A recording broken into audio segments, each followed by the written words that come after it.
quieres mejorar el rendimiento escolar y deportivo de tus hijos, dale Implexin. Implexin es un multivitamínico estimulante del apetito. Implexin, el multivitamínico de Laboratorios Amerifarma. Bien, muchas personas me han estado escribiendo, me han estado abordando en la calle para preguntarme sobre el tipo de cambio.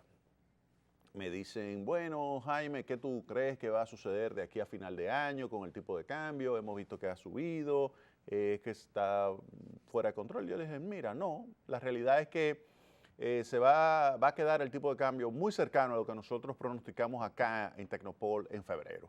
Y le voy a dar el dato nuevamente de a dónde va a quedar el tipo de cambio. Nosotros habíamos pronosticado acá que iba a quedar en 45.85, es decir, que esa ruta que lleva va a colocarse el tipo de cambio al final, en promedio del mes de diciembre en 45.85. Claro que hay un margen porque cuando uno hace estas estimaciones, lo que hace es crear un rango de un mínimo y un máximo, estadísticamente hablando, que sería un límite inferior y un límite superior con un 95% de probabilidad de certeza. Es decir, que hay un 5% todavía de probabilidad de que ese no incluya el verdadero tipo de cambio al final de periodo, pero hay un 95% de probabilidad de que ese tipo de intervalo sí lo incluya, de manera tal que con un centro de 45.85 nosotros pudiéramos decir que va a quedar en ese entorno el tipo de cambio. Bien, entonces, ¿eso qué significa? Lo que habría que ver es en cuánto está ahora. El tipo de cambio esta semana estuvo moviéndose alrededor de 45.32, 45.35, se estuvo moviendo a esto. Ahora, en el mes de septiembre, promedio, fue de 45.23 y el modelo que nosotros tenemos señaló que era 45.37, es decir, 14 centavos por encima del observado. Ahora que tenemos 45.35, 45.36 de tipo de cambio, ese es el promedio que debió haber prevalecido en septiembre de acuerdo a nuestro estimado. De tal manera que el tipo de cambio hoy día está en un nivel ligeramente por debajo de lo que debe prevalecer. De tal manera que el tipo de cambio que usted está observando no es un tipo de cambio que se está depreciando aceleradamente, sino que es un tipo de cambio que va a alcanzar el nivel en diciembre que nosotros habíamos pronosticado acá.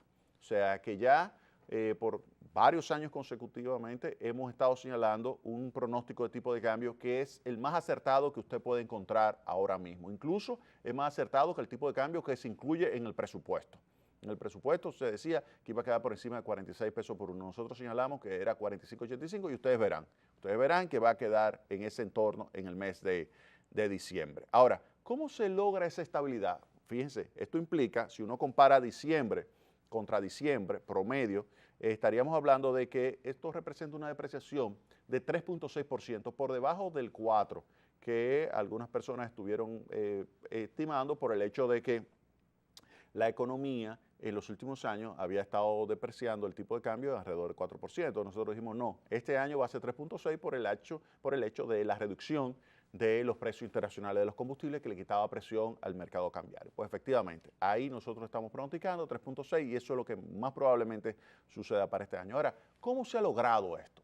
Por la política monetaria. La política monetaria, que ha estado apoyada por una política fiscal de menor déficit público, esto es favorable, pero la política monetaria basada en metas de inflación ha ayudado a quitarle ruido a los agentes económicos con relación a el manejo de las principales variables. Específicamente, cuando usted tiene una política monetaria basada en metas de inflación, le manda un mensaje de que se va a cumplir objetivamente con una meta de inflación que para este año es una meta de 4% más menos 1. Es decir, que el límite inferior estaría por alrededor del 3%, pero en el caso de la República Dominicana es probable que la tasa de inflación de este año quede alrededor del 2%. Es decir, que el Banco Central lograría tener una tasa de inflación por debajo de la meta que se había establecido. Y esto obviamente por el hecho de que hay un componente externo que ha deprimido la tasa de inflación local. Y ese componente externo es algo significativo por el hecho de que es la reducción de los precios del petróleo. Otro punto importante que ha ayudado esta política monetaria basada en metas de inflación es que le manda a los agentes económicos cierta tranquilidad y esto reduce la volatilidad. La volatilidad, por ejemplo, del tipo de cambio. Reduce la volatilidad del tipo de cambio. El gobernador del Banco Central, Héctor Valdés, ha sido muy exitoso manejando lo que es la credibilidad. De hecho, usted menciona a Valdés y eso es sinónimo de credibilidad en lo que es el Banco Central de la República Dominicana y el manejo de la política monetaria. Y esto obviamente que favorece a los agentes económicos, porque cuando usted tiene poca volatilidad en el mercado, los agentes económicos pueden tomar sus decisiones de una forma bastante certera y esto hace que entonces pueda embarcarse en proyectos de inversión, proyectos que generan crecimiento económico, proyectos que generan empleo y que favorecen el desarrollo de la sociedad. De manera tal que lo que hemos estado viendo es una política monetaria que ha creado un entorno propicio para el crecimiento económico y la creación de empleo. Si ustedes ven, en los últimos años, los últimos 3 años, se ha creado más de 350,000 puestos de trabajo y se prevé que en los 4 años del gobierno del presidente Danilo Medina, pues se logre definitivamente tener un nivel de creación de empleo que supere la meta inicial que era de 400,000 puestos de trabajo, principalmente formales. Y eso, gran parte, se explica por ese entorno adecuado de política, tanto fiscal como monetaria, que se ha creado y que ha favorecido la expansión económica. Que todavía falta mucho por hacer en materia, por ejemplo, fiscal. Sí, hay que todavía mejorar lo que es la eficiencia en el manejo del gasto público. Yo creo que debería irse cada vez más creando y ejecutando una política de gasto público basada en resultados, no tanto en los insumos. Es decir, a mí no me interesa cuánto se utilizó de esto, sino lo que me interesa es cuál ha sido el resultado de esto y esto. Por ejemplo, a mí no me interesa cuántas butacas se introdujeron en el sistema escolar, cuántas escuelas se construyeron. A mí lo que me interesa es vincular esos insumos con un producto, con un resultado. Por ejemplo, yo quiero saber cuántos niños educados se alcanzó y cuánto fue su nota. Por ejemplo, logramos mejorar en 5 puntos la nota promedio en los próximos 4 años. Esa es una meta. Entonces, invertir en educación con el objetivo de aumentar en 5 puntos el promedio de las calificaciones en la República Dominicana. Y así sucesivamente. Y no en cualquier cosa, no en dibujo, no, en matemáticas.